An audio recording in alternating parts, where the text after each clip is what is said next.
Eh,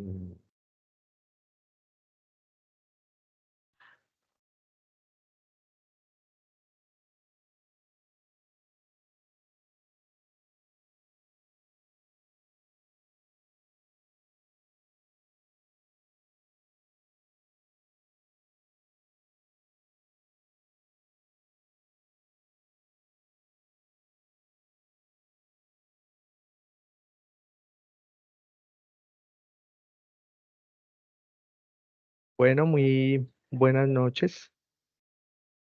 Estamos, Buenas noches. estamos dando inicio a nuestros IPAs de lectura crítica que ha proyectado el programa de economía en el marco del curso de investigación cualitativa, con el objeto de fundamentar, apoyar de manera transversal la presentación por parte de los estudiantes ante las pruebas saber. Hay como un elemento inicial, dejo de compartir aquí un segundo.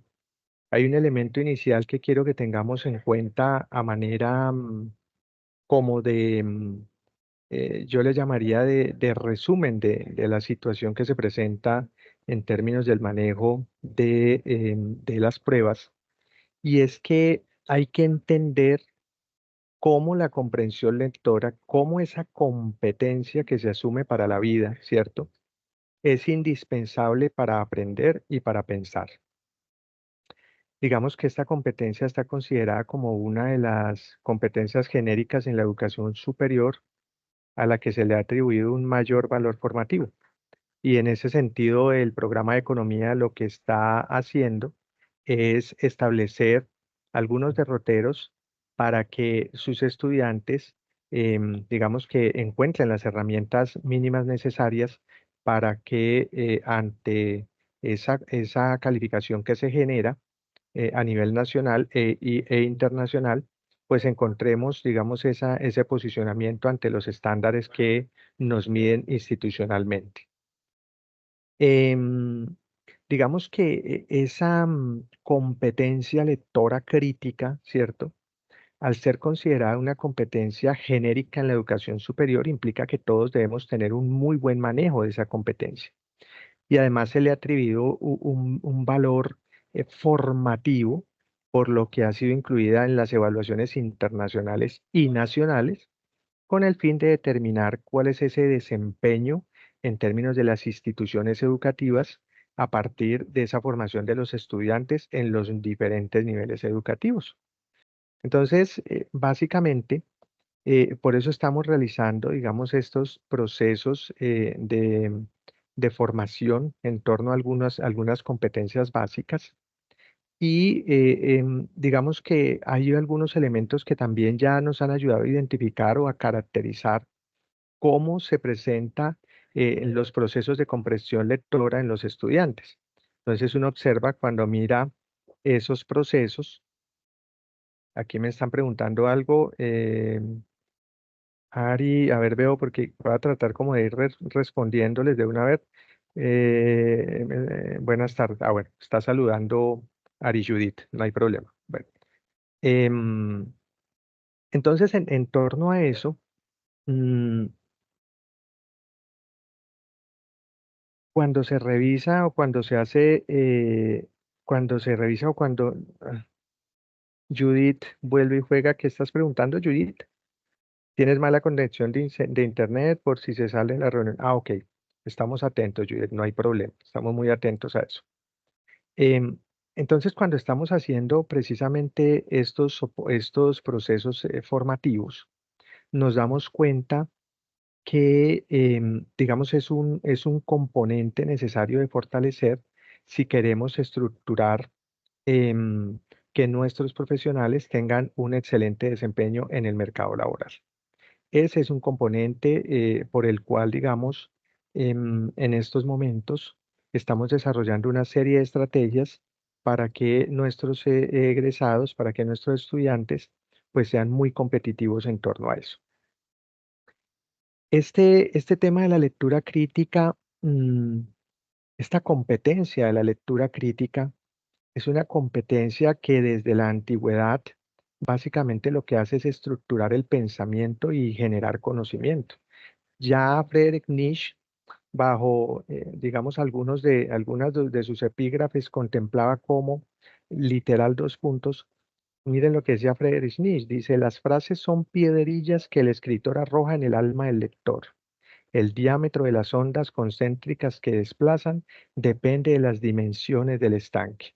Entonces, lo que nos está llamando ya, digamos, es a establecer que para que se pueda generar conocimiento, pues nosotros tenemos que tener la capacidad de leer un texto, interpretarlo y sobre eso, digamos, tomar alguna postura.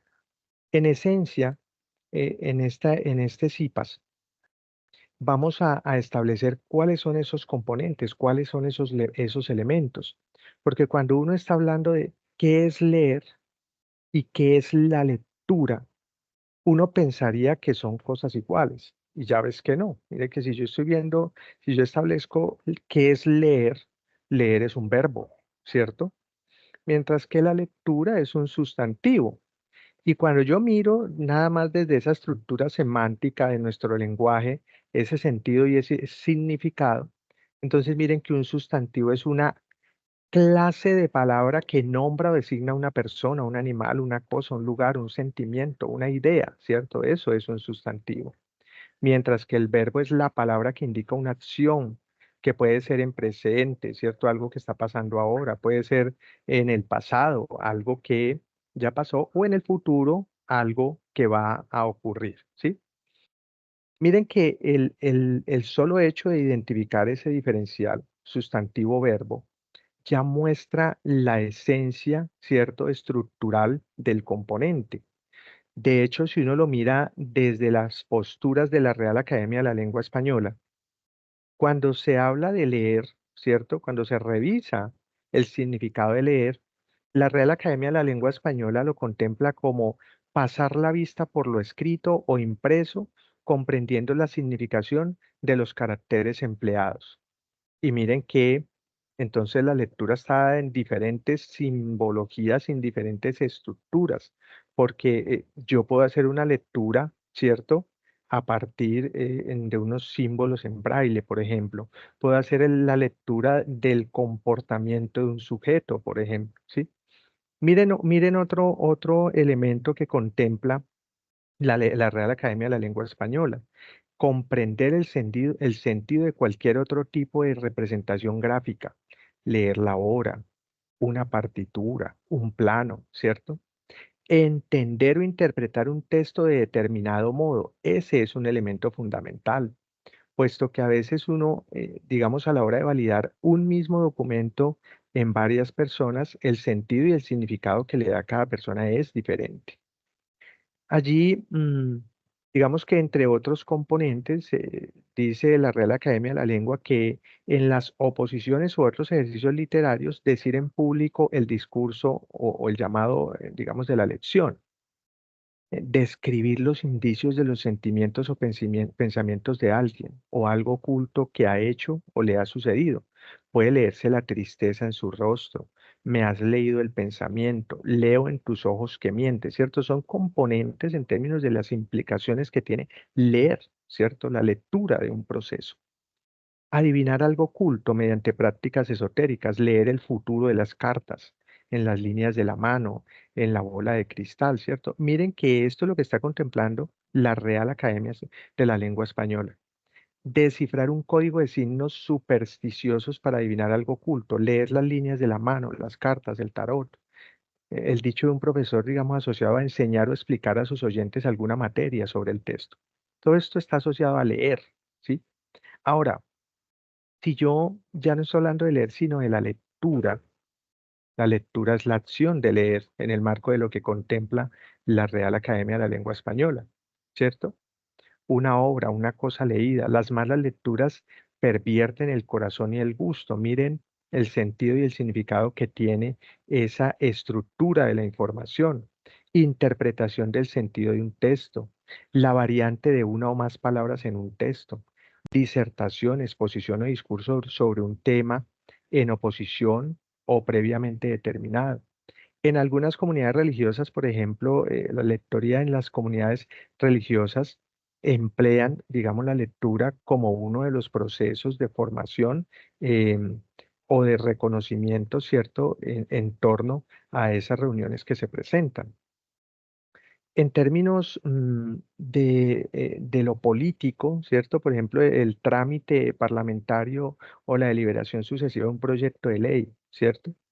En las universidades, las materias de un catedrático, de un maestro que explica a sus estudiantes.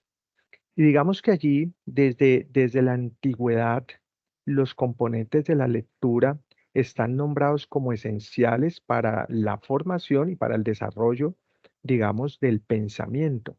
Entonces, miren que si uno lo mira desde la antigüedad con Cicerón, Cicerón decía que a partir del cuerpo 12 o lecturas de tipos de las primeras ediciones de las obras de este orador romano, entonces se interpreta, digamos, como esos grados, como esa estructura de unidad de medida que tiene la generación de conocimiento, ¿cierto?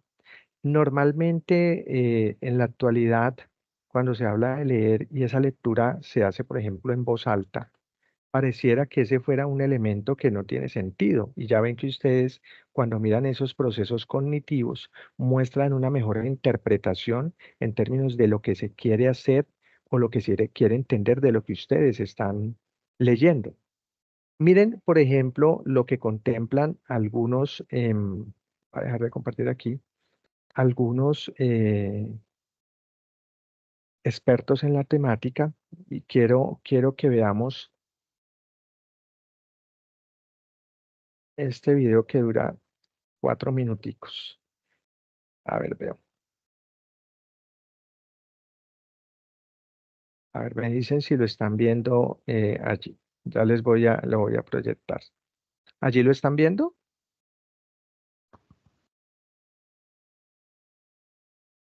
Sí se estaban Jóvenes, mirando, profe.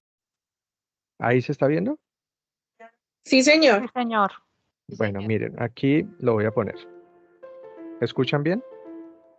La ciencia cognitiva nos revela algunas cosas muy claras sobre el proceso de aprendizaje, pero no creo que se estén aplicando en las escuelas, sobre todo en lo relativo a la lectura. Creo que una de las cosas más fascinantes es que los estudios recientes muestran, por ejemplo, que la comprensión lectora, cuando a un estudiante le cuesta leer pero sabe decodificar, no es un problema de habilidad, sino de conocimiento. Hay estudios muy interesantes que sugieren que cuando a los estudiantes les cuesta leer es por falta de contexto, porque les falta información sobre el tema que leen. En una clase de lectura en Estados Unidos se emplean muchísimas horas y podríamos decir que se desperdician muchas horas y muchos recursos en preguntar a los estudiantes cuál es la idea principal del texto, es decir, tratando el proceso de sacar conclusiones como una habilidad. Los profesores hacen exactamente esto. Y luego dan la clase como si sacar 100 conclusiones del bosque mágico de Tack pudiera ayudar a sacar conclusiones de Oliver Twist. Cuando si no entiendo algo es porque no sé nada del Londres del siglo XVIII, ni del vocabulario, ni de los términos usados, ni sobre cómo era estar en un orfanato. No tiene nada que ver con tu capacidad para leer, es una cuestión de conocimiento. Y los estudiantes fracasan porque enseñamos mal, porque no aplicamos los resultados científicos y desperdiciamos horas y horas en las clases dándole vueltas a la cabeza buscando una estrategia que funcione. Y así no se aprende a leer. Y creo que los datos lo dejan bastante claro. Y esto se multiplica por 100 en niños pequeños cuando están aprendiendo a decodificar. No se enseñan bien ni la fonética ni la fluidez, que son dos elementos que funcionan a corto plazo. Y ese éxito a corto plazo es lo que lleva luego al éxito educativo a largo plazo. Los profesores salen de su formación sin saber nada sobre la ciencia de la lectura. Nada. No solo eso, sino que salen con ideas muy equivocadas sobre cómo enseñar a leer. Primer problema. ¿Por qué fracasan los niños en nuestros colegios? Porque no son capaces de leer correctamente. Eso provoca que tengan problemas para aprender otras cosas. Se dan cuenta de que no están teniendo éxito en el aprendizaje y se rinden. Y eso al final es un fracaso en la aplicación de la ciencia, en coger los resultados científicos y trasladarlos con rapidez a los colegios y tomárselo en serio. Esto es en parte porque no vemos la enseñanza como una disciplina científica y deberíamos. Cuando leemos en alto a un estudiante, estamos mejorando sus habilidades y su conocimiento, ampliando su vocabulario, desarrollando su comprensión de la sintaxis y haciendo crecer su cultura general. A la larga, es la mejor labor de crianza que puedes hacer. Hay que tener en cuenta la importancia de la lectura y la muerte de los libros. Los jóvenes leen menos. La lectura se ha reducido drásticamente desde la entrada de los smartphones. Y leer no es solo una fuente de información. También enseña al cerebro a mantener la atención durante periodos largos de tiempo, a pensar en profundidad. Todo lo que aprendes al leer un libro no se puede reproducir con ningún otro tipo de información. Esto se lo dije a mi hijo el otro día. Lo más importante es leer media hora cada día. Algo que te interese, por tu cuenta. Despertará tu mente y tu curiosidad, pero también definirá cómo piensas. Si queremos diferenciarnos de los demás y tener la capacidad de pensar distinto, y poder perseguir nuestros objetivos y ser excepcionales en las cosas que nos importan, hay que leer, leer y leer cada día. La gente de nuestro alrededor no lo estará haciendo, estarán mirando el móvil. Si podemos sacar esa media hora al día para leer un libro, sin el móvil, lo agradeceremos y nos diferenciaremos un poco, intelectualmente, de todos los que nos rodean. Muy bien. Miren entonces que cuando uno se encuentra con algunos análisis que hacen expertos, pues nos damos cuenta que la evolución de la ciencia y la tecnología ha traído muchos adelantos y ha impactado de manera positiva a la sociedad en muchos aspectos. Pero cuando esos aspectos, por ejemplo, con algo tan elemental como lo es un celular, ¿cierto? Que mantenemos en el día a día, una tablet, un computador, nosotros lo usamos únicamente, digamos, desde lo laboral en algunos componentes sobre lo que tiene que ejecutarse en el día a día y el resto del tiempo lo usamos para estar en chats, para estar, digamos, en las redes, pero que realmente cuando ustedes revisan el componente, digamos, de lectura que ustedes tienen allí es mínimo.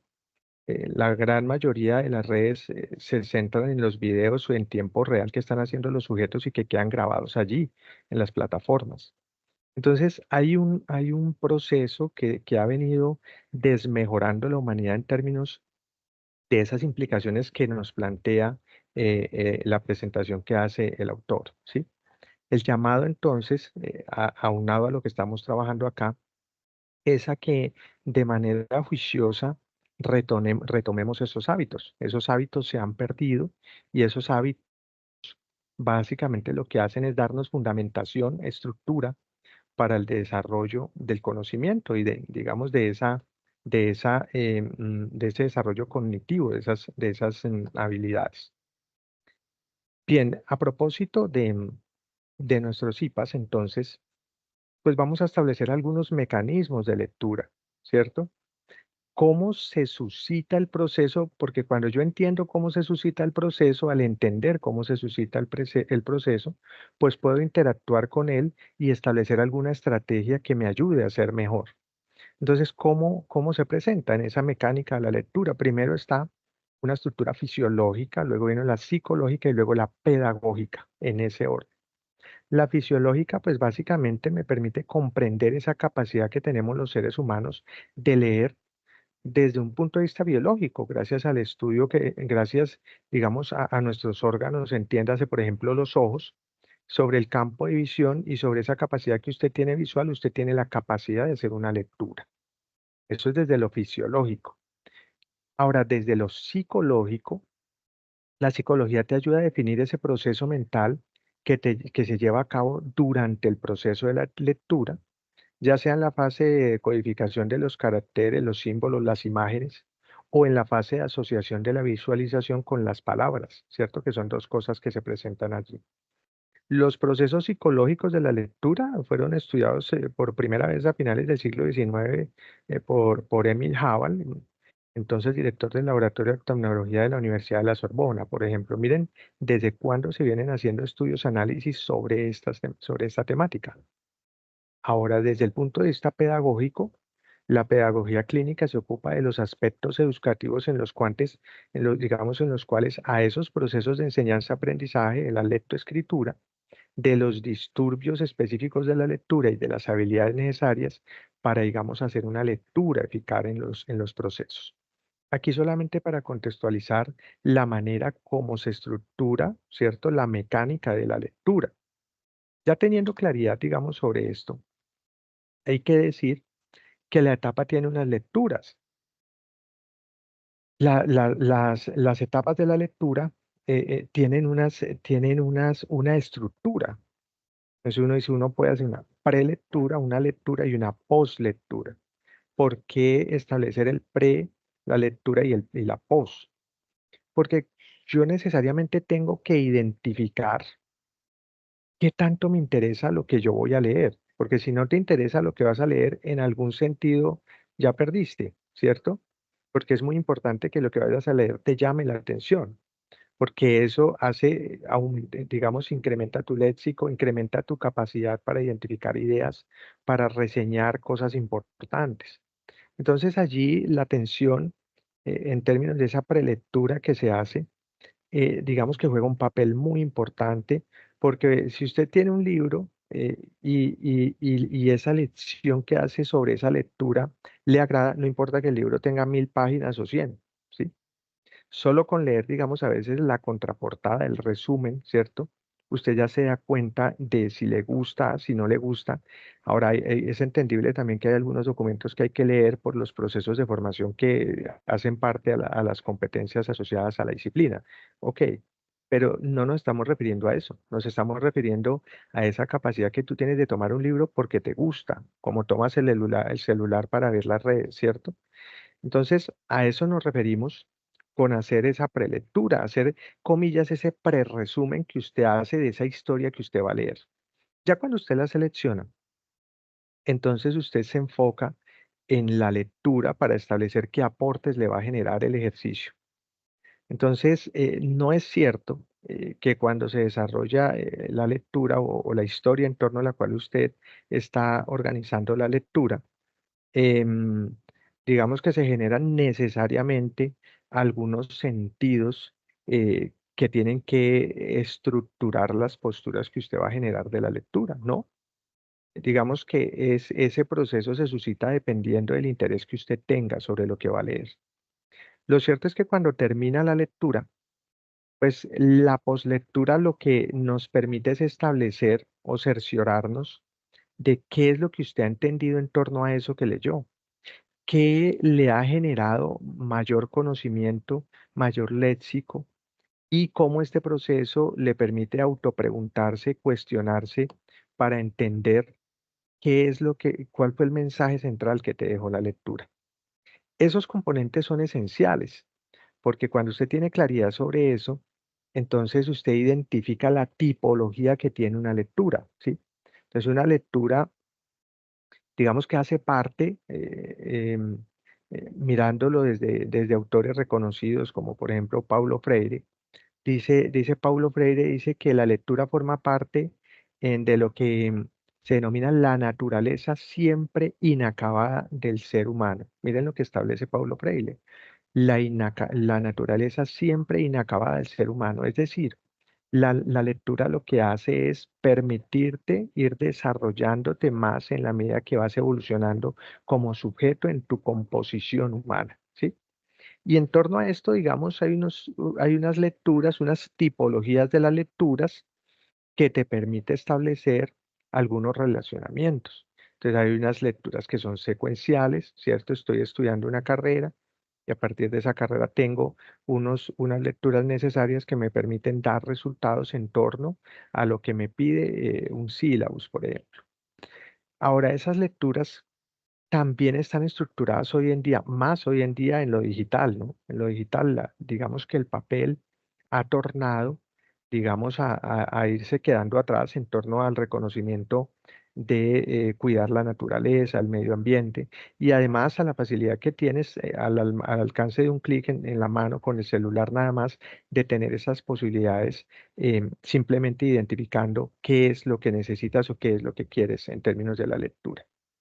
Hay lecturas de estudio, de documentación, entonces digamos que no necesariamente pues el proceso que usted está generando tiene que ser un proceso académico, ¿cierto?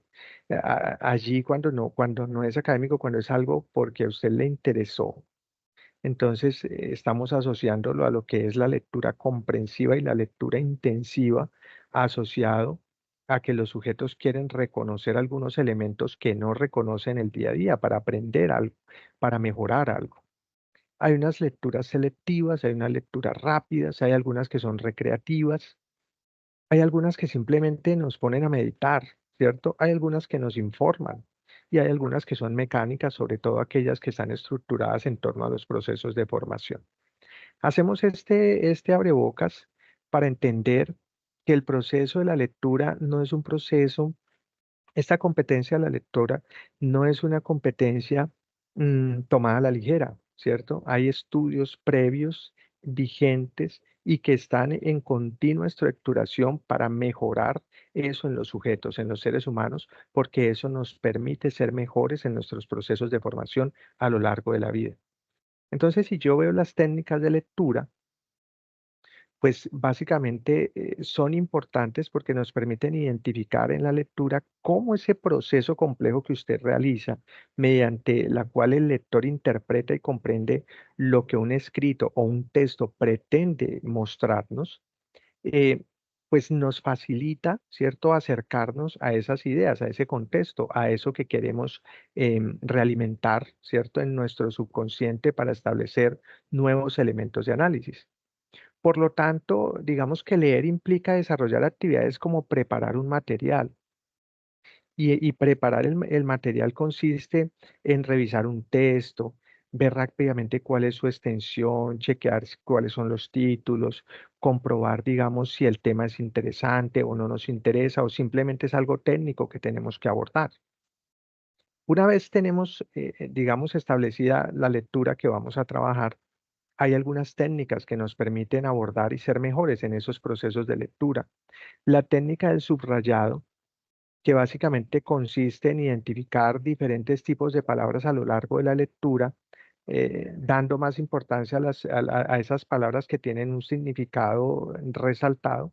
Son palabras que, digamos, brindan ideas fundamentales, que transmiten en el autor, digamos, a partir de oraciones o a partir de párrafos digamos que uno suele resaltar allí sustantivos, verbos que lo ayuden a orientar, ¿cierto? El, el, el, el manejo de la lectura.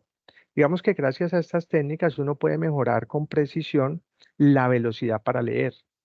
Y digamos que no solo es un tema de velocidad, ¿no?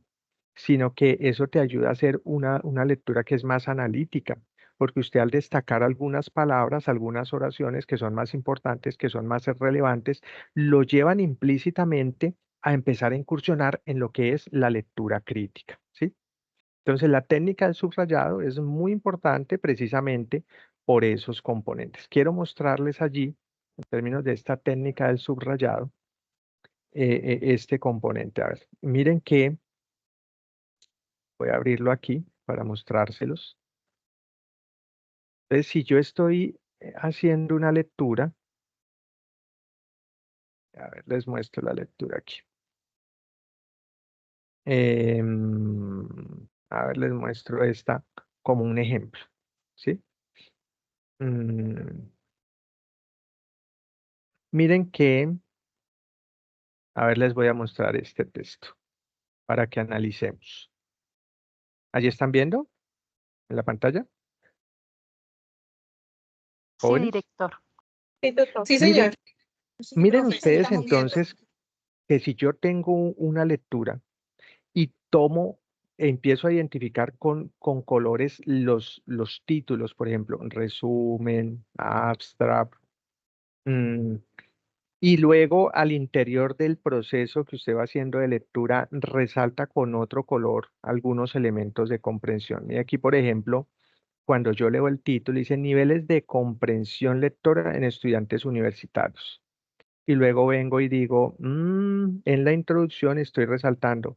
De hecho, en este contexto, los estudiantes se enfrentan a una amplia variedad de información que requiere que pongan en marcha una serie de procesos cognitivos que le permitan transformarla y convertirla en conocimiento. Miren que ya hay unos componentes que hay previos, pero hay dos colores que me identifican, los títulos con amarillo y luego las ideas importantes con, en este caso azul, y luego estoy resaltando los autores con morado, ¿cierto? Por aquello de la propiedad intelectual. Y entonces empiezo a hacer un recorrido en el documento. No se trata de marcarlo todo, ¿cierto? Porque aquí no estamos coloreando. Se trata de marcar las ideas importantes. Miren, los títulos con un color, las ideas importantes con otro color, los autores con otro color. Claro, cuando usted termina de hacer el barrido del ejercicio con esos señalamientos, pues usted ya va a tener la capacidad de hacer una lectura mucho más rápida a la hora de identificar esos componentes previos. Entonces, claro, miren que acá por eso, dentro de las técnicas que se valoran de manera efectiva, ¿cierto? Está la técnica del subrayado, ¿sí? Como de esa metodología que les acabo de mostrar. Dentro de estas técnicas del subrayado hay que entender que no es más que una técnica de estudio que se usa para resaltar de manera visual esa información que es relevante en la lectura que usted está haciendo.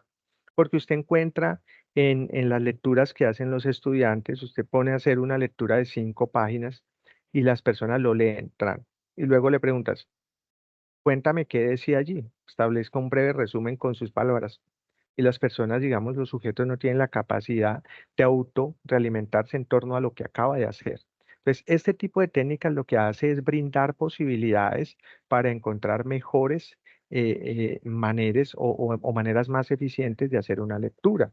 Entonces uno podría decir que subrayar los apuntes en torno, por ejemplo, a una lectura tiene dos objetivos. Por un lado, hacer un esfuerzo de detectar la información, esos conceptos que son importantes, que son relevantes, y por el otro, destacar esa información que luego le facilitará, por ejemplo, hacer un repaso si es que usted está haciendo un examen, ¿sí? Por ejemplo. O con un simple vistazo, pues usted va a poder establecer qué es lo que tiene que estudiar, ¿cierto? Porque hay lecturas que uno hace de 30, 50, 70 páginas y cuando usted hace un recorrido con los colores, nada más ya empieza a darse una idea de lo que está trabajando. Digamos que allí, además de ese resaltado, está el subrayado lineal. En este tipo de subrayado, lo que consiste es en destacar la información con líneas simples o con líneas dobles y bajo esas frases que usted resalta, que usted destaca, el subrayado lineal, digamos, una forma típica que te permite identificar de manera esencial cuáles son los elementos más importantes que hay en esa lectura. Hay un subrayado lateral, ¿cierto?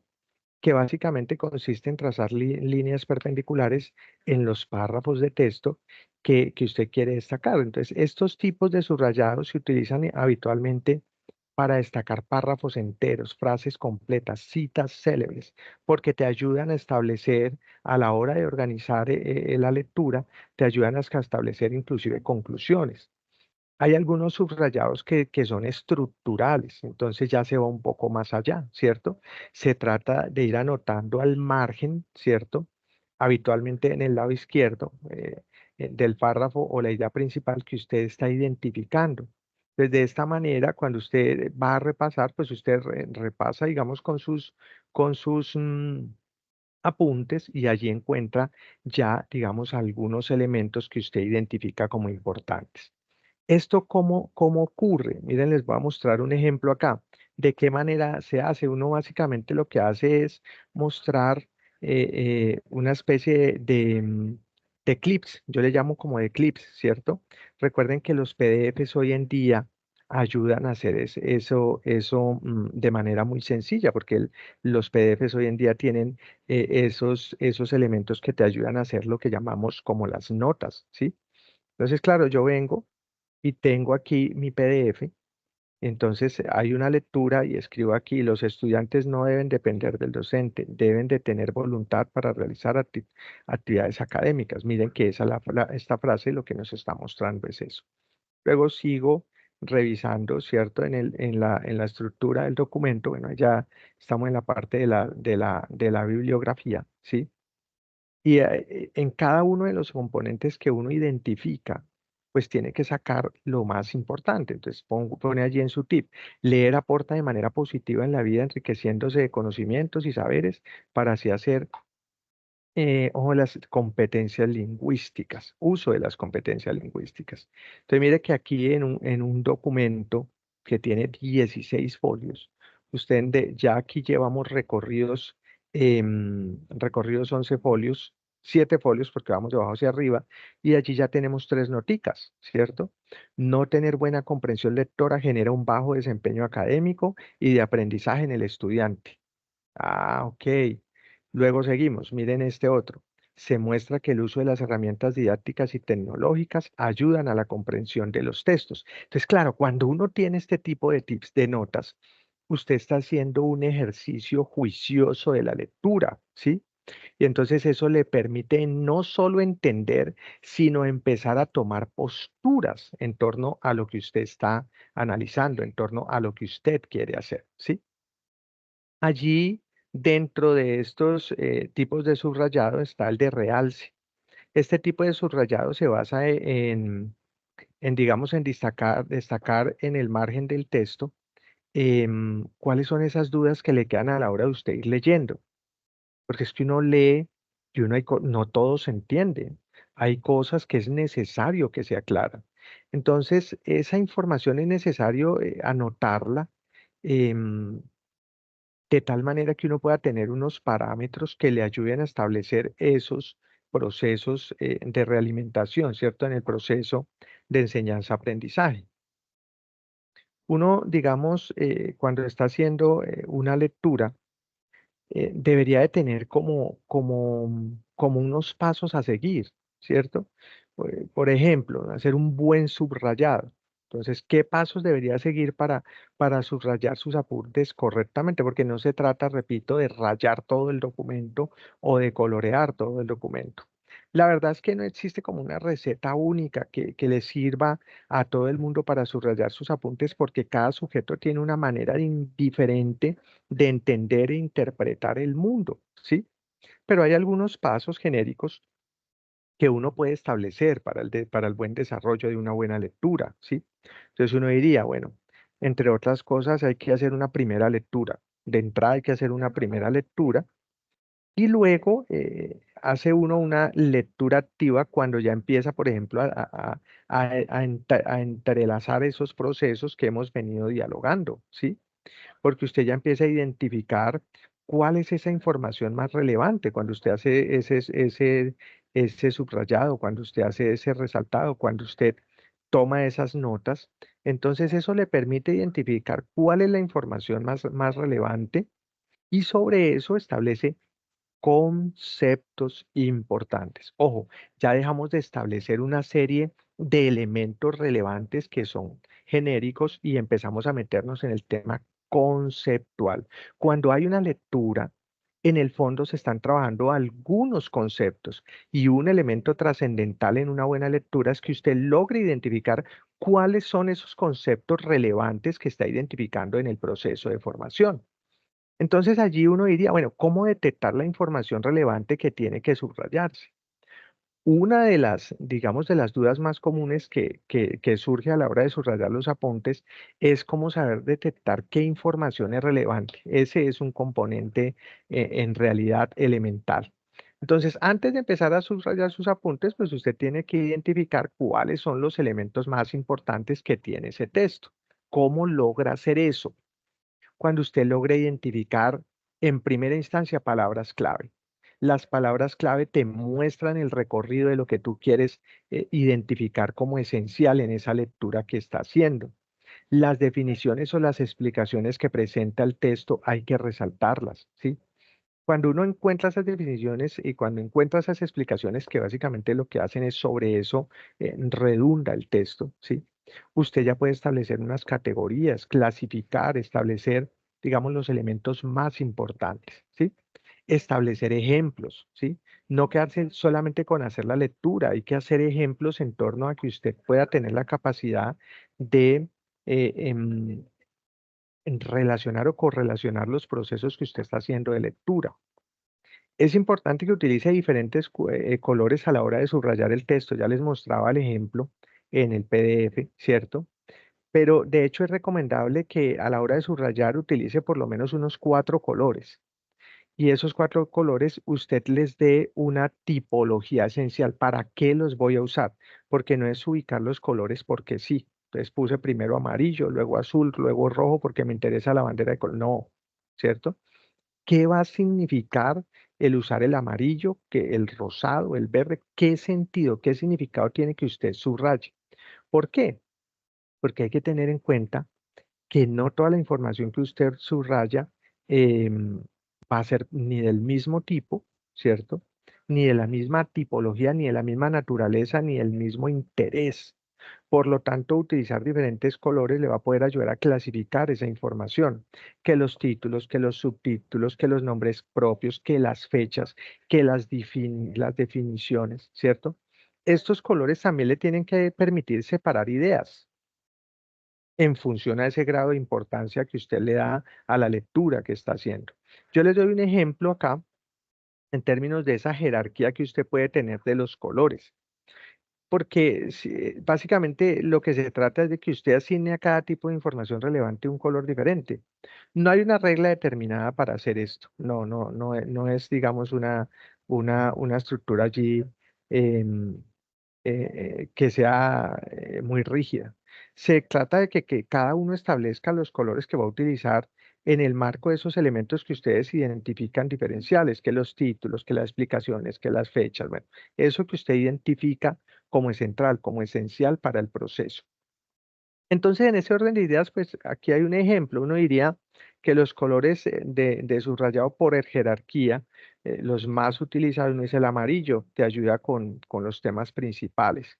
Uso el azulito con subtítulos, el morado con palabras clave o listados, el azul, puras definiciones, el rojito, los ejemplos que me planteé en torno a esos conceptos que estoy trabajando, y el naranja, por ejemplo, fechas y notas aclaratorias.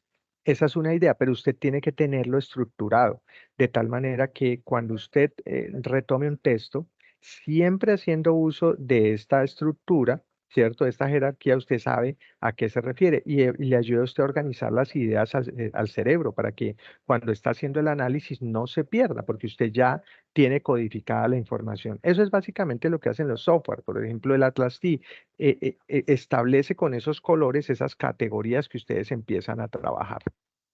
Dentro de las técnicas de lectura, después de que usted hace eso, pues eso ya te permite establecer, por ejemplo, un mapa conceptual.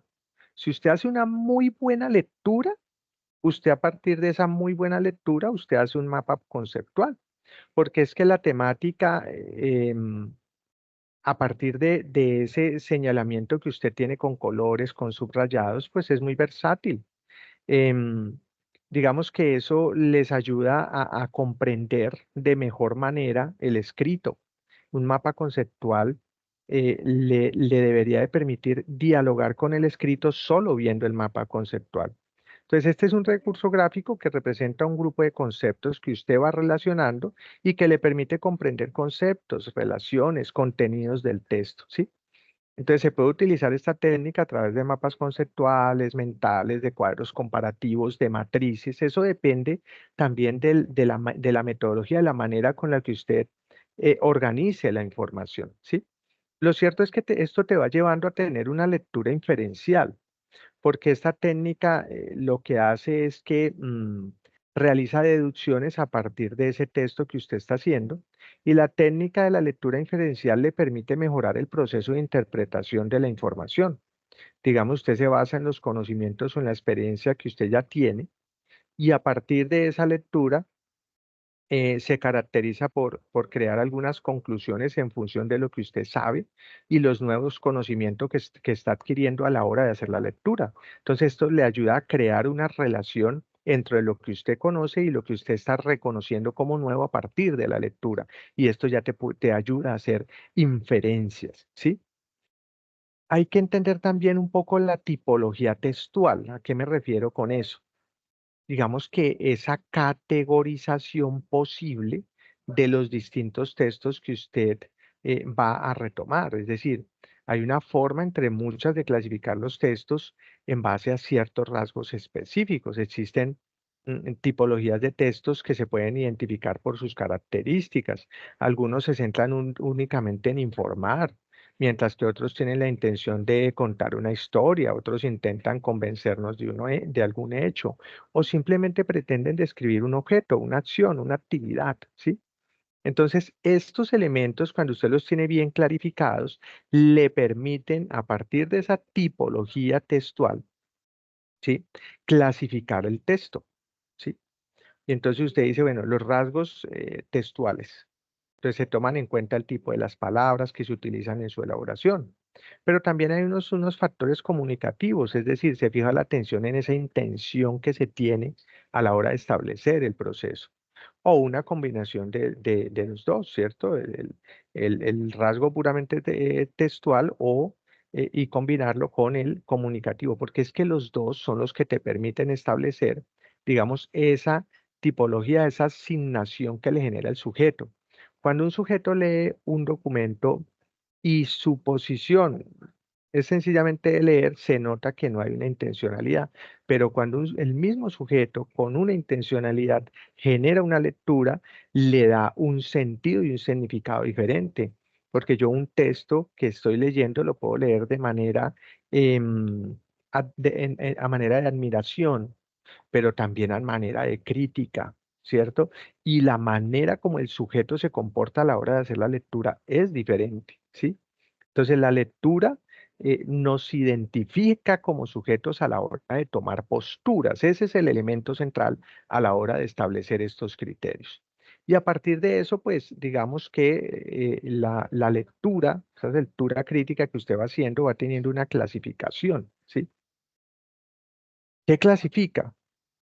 Por un lado, usted tiene que establecer, si usted está haciendo una lectura que es meramente descriptiva o está haciendo una narración, o está exponiendo algo o está argumentando algo, ¿cierto? Esas cuatro asignaciones te ayudan a establecer criterios para tener una lectura crítica. ¿Y cuáles son esas características entonces que usted tiene que identificar? Si usted tiene un texto narrativo, ¿sí? Que es diferente a un texto descriptivo o a un texto expositivo o a un texto argumentativo, ¿sí? El texto narrativo tiene una intención que comunicar. ¿Cuál es? Relata hechos que pasan a los personajes. Ese mismo texto, esa misma intención comunicativa, pero en un texto descriptivo, lo que hace es contarnos cómo son los objetos, las personas, los lugares, los animales, los sentimientos, las situaciones. Pero si ya el texto es expositivo, ya esa intención de comunicación es explicar y transmitir información de forma objetiva. En cambio, si es argumentativo, defiende las ideas y expresa opiniones. Ahora, en ese mismo sentido, nos va dando una tipología en términos de saber qué es lo que va a responder. Pues el texto narrativo responde a qué es lo que está pasando. El texto descriptivo responde a cómo es. El texto expositivo responde a por qué, ¿cierto? Y qué es, digamos así, lo que se está trabajando. Mientras que el argumentativo es qué piensa, qué le parece lo que usted está leyendo, ¿cierto? También me permite modelar, ¿cierto? Hay un modelo en torno al texto narrativo. El texto narrativo está modelado en términos de novelas, cuentos, fábulas, noticias, ¿sí? El texto descriptivo está asociado a modelos asociados a guías de viaje, a cuentos, a novelas. Ya el texto expositivo son libros de texto, artículos de divulgación, textos científicos, mientras que un texto argumentativo son artículos de opinión, críticas, ¿sí? Y esto me determina también el tipo de palabras, de características lingüísticas que usted asocia. En el texto narrativo, verbos de acción. En el texto descriptivo, la abundancia de adjetivos, tiene muchos adjetivos. En el texto expositivo, un lenguaje claro y directo. Mientras que en el texto argumentativo, verbos que expresan opinión, ¿cierto? Miren cómo cuando yo identifico estos componentes me ayudan a establecer criterios estructurales de análisis para una muy buena lectura crítica, ¿sí? ¿Qué es entonces un texto narrativo? Pues es un relato de lo que se cuenta, lo que nos cuenta una historia, que puede ser real o ficticia, pero que ocurre en un lugar y en un tiempo concretos, ¿sí? ¿Cuáles son esos tipos de texto narrativo? Entonces el cuento, una narración breve que tiene unos pocos personajes y un desenlace rápido. Pero también están las leyendas, que son narraciones que mezclan hechos reales, sobrenaturales, ¿cierto? Los mitos, historias de corte fantástico que explican el origen de un lugar o un suceso. Las novelas, ¿cierto? Las novelas son narraciones reales o ficticias, mucho más extensas y complejas que un cuento. La poesía épica son narraciones de hechos legendarios, reales o ficticios. La crónica, que es un texto que sigue un orden temporal de los hechos para contar una historia. La noticia, un género periodístico que narra brevemente un suceso actual. Un reportaje, una investigación periodística, ¿cierto? Una biografía, ¿cierto? Que me muestra o me narra la vida de un sujeto, de una persona. Entonces, en ese sentido, cuando yo miro las características de un texto narrativo, que puede ser real o que puede ser ficticio, en estos textos narrativos lo que se cuenta es, digamos, cómo esto puede, en el plano de la realidad o en el plano de la ficción, establecer una serie de eventos que enmarcan algunos componentes sobre los cuales se destina, ¿cierto? Una noticia, un elemento que te ayuda a establecer algún componente que usted quiere resaltar, histórico o en el futuro, un mito, ¿cierto? Un evento que básicamente suscita a partir de esa lectura algo que me va a identificar ceteris, digamos, a lo largo de la vida, ¿sí? Entonces, en ese orden de idea, pues cuando estamos viendo las características de un texto narrativo, estos pueden tener uno o varios personajes, ¿sí? Un texto narrativo no tiene límites en cuanto al número de personas, puede tener un solo o varios personajes, pero básicamente, digamos que cuando alguien cuenta una historia, como una biografía, por ejemplo, estamos ante una historia con un solo protagonista, a diferencia de una historia que se cuenta con varios personajes en torno a una idea central, por ejemplo, ¿cierto? Las novelas, ¿cierto? Entonces, los dramatizados, estos componentes básicamente son los que hacen el diferencial a la hora de establecer las características en un texto narrativo. La historia tiene un espacio, tiene un tiempo, ¿cierto? Ese texto básicamente se desarrolla en un tiempo, en un espacio determinado. Por ejemplo, los cuentos que comienzan con había una vez tal cosa, ¿cierto? Presentan un tiempo y un espacio no definido donde se desarrolla una acción y uno ya encuentra más o menos de qué se trata ese tipo de texto. Si el texto es una noticia, pues nos va a informar sobre un lugar y un momento exactos en el cual tiene lugar un suceso que se está validando. Mm, Cuando yo narro una acción, ¿sí? Un texto narrativo describe las acciones que realizan los personajes que a su vez tienen un fin dentro de la historia, ¿sí? Por ejemplo, en el caso de los cuentos, puede ser conquistar un territorio, rescatar a un personaje, buscar un tesoro. En el caso de la poesía épica, puede ser la lucha en el campo de la batalla o las aventuras que se presentan de ficción, por ejemplo, o reales, ¿sí? No necesariamente de ficción. El autor de un texto puede ser el narrador de la historia, ¿cierto? Quien describe el texto narrativo puede ser a su vez quien narra los acontecimientos desde la primera o segunda o tercera persona. Eso es lo bello de la lectura. Cuando una persona me envía un mensaje de texto, contando algo que pasó durante el día, se convierte en el autor y narrador al mismo tiempo. Y esos componentes hay que identificarlos, hay que ver cómo interactúan los sujetos en la lectura para poder entender y hacer un análisis crítico de lo que se está presentando, ¿sí? Em, en términos de esas características, Un texto narrativo puede tener un fin informativo, como lo hemos venido diciendo, ¿cierto? Una noticia periodística o enseñar, ¿cierto?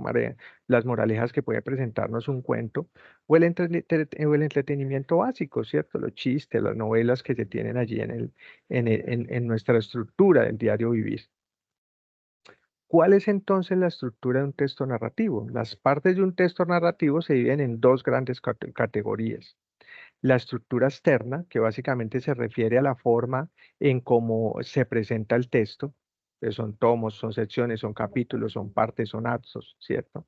Y la estructura interna, que tiene, digamos, tiene con está asociado, tiene que ver con la manera con la que se organiza la narración, las acciones ejecutadas por los personajes. Y digamos que estas tienen básicamente tres partes, ¿cierto? Por un lado, la introducción, ¿cierto? Por el otro lado, el nudo o clímax y el desenlace. La introducción es la presentación del lugar, el tiempo, de los personajes de la narración. Por ejemplo, yo tengo una tarde de otoño en Buenos Aires descubrí que había cambiado para siempre. Ok, pues miren que ahí tengo un lugar, ¿cierto?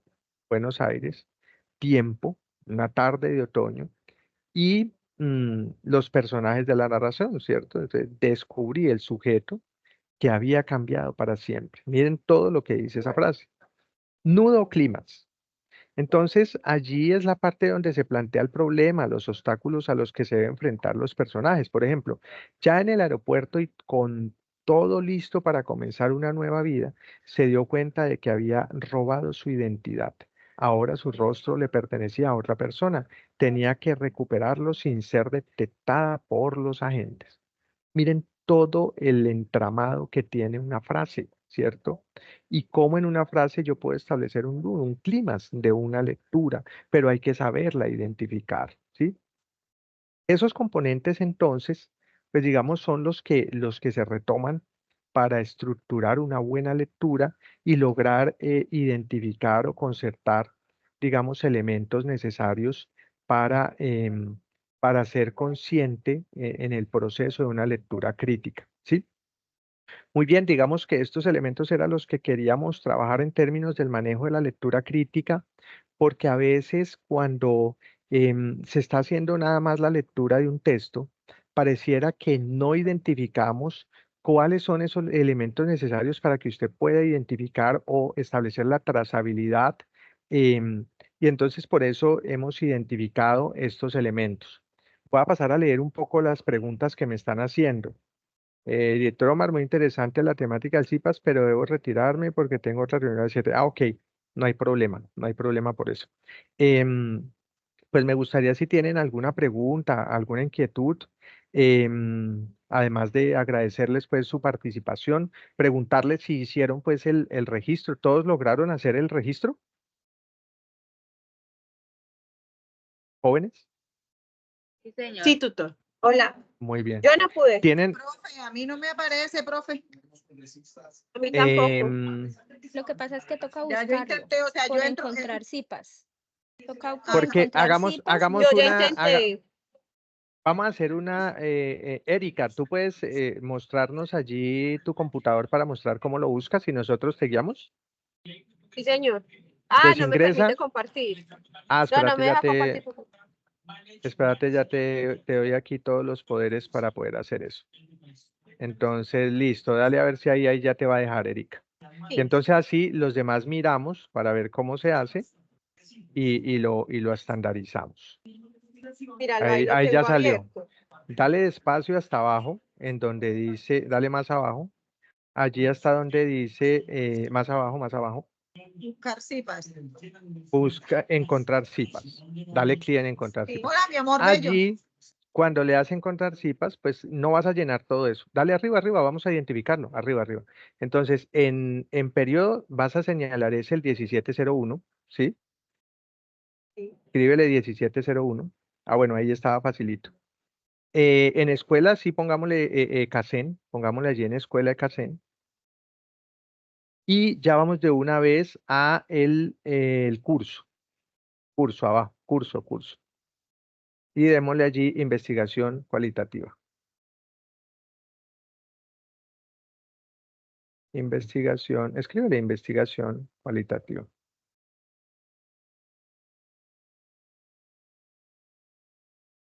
Cualitativa.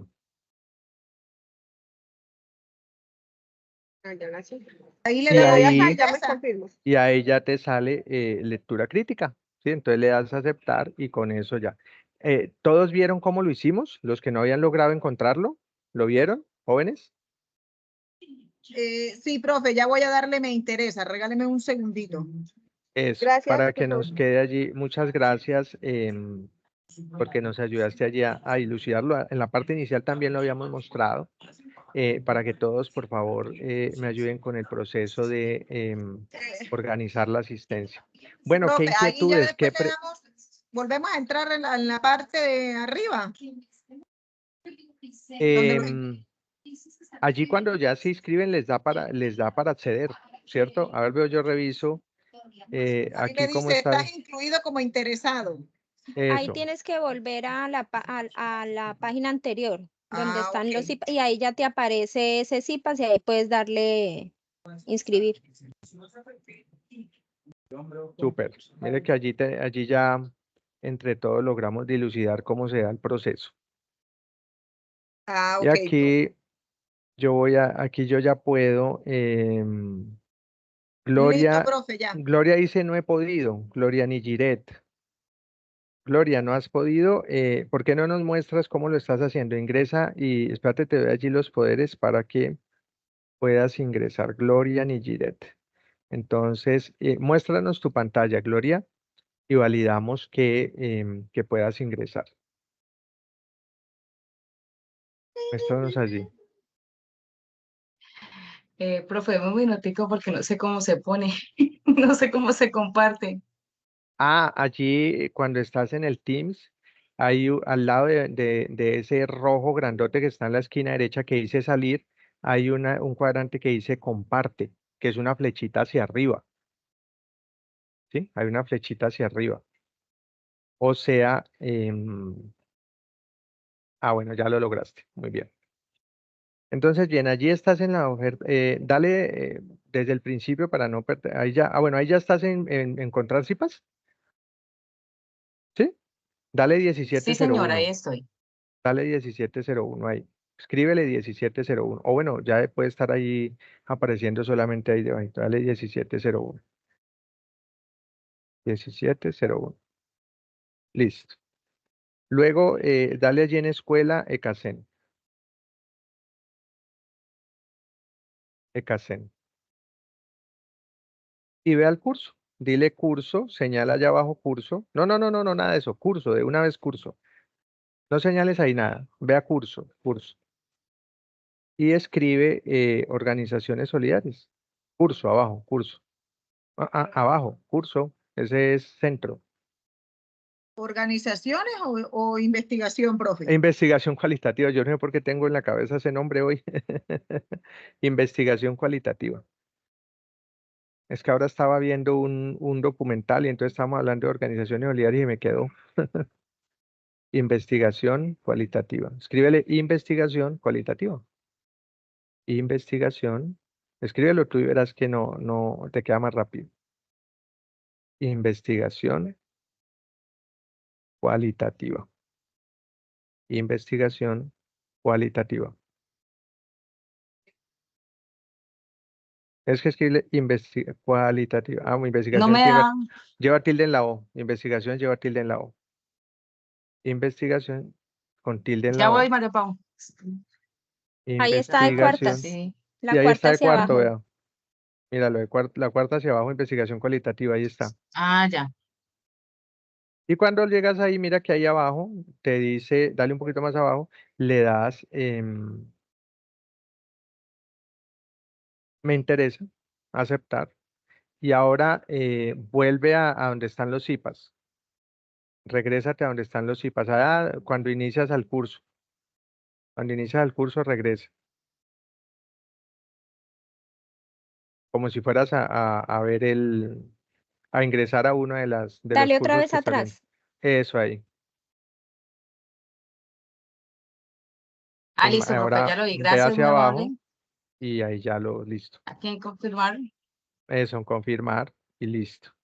Perfecto, ¿ya todos tienen claridad de cómo se hace, jóvenes? ¿Sí? ¿Alguno le quedó pendiente o ya todos lo hicieron? ¿Todos? ¿Ok? ¿Sí? Bueno, el silencio me imagino que Muchas quiere decir que gracias, sí. profe. Gracias a ti. Sí, tutor, muchas gracias. Bueno, ¿qué inquietudes tienen? ¿Qué preguntas? ¿Ninguna? ¿Todo muy claro? Bueno, entonces la próxima semana quedamos comprometidos en el siguiente, voy a hacer un CIPAS para la próxima semana cuando iniciemos ya la fase 4 y pues digamos para ir allí amarrados en torno al proceso de formación. Este CIPAS estaba muy centrado en aportarle a esa competencia asociada a las pruebas que ustedes van a presentar. Entonces, que tengan una bella semana y muchas gracias por haber participado, jóvenes. Que estén muy bien. Profe, Gracias. muchísimas Gracias, gracias. feliz Buenas noche, Bueno, noches. profesor. feliz Buena noche. noche. Hasta luego. Igualmente, profe, buenas noches. Hasta luego.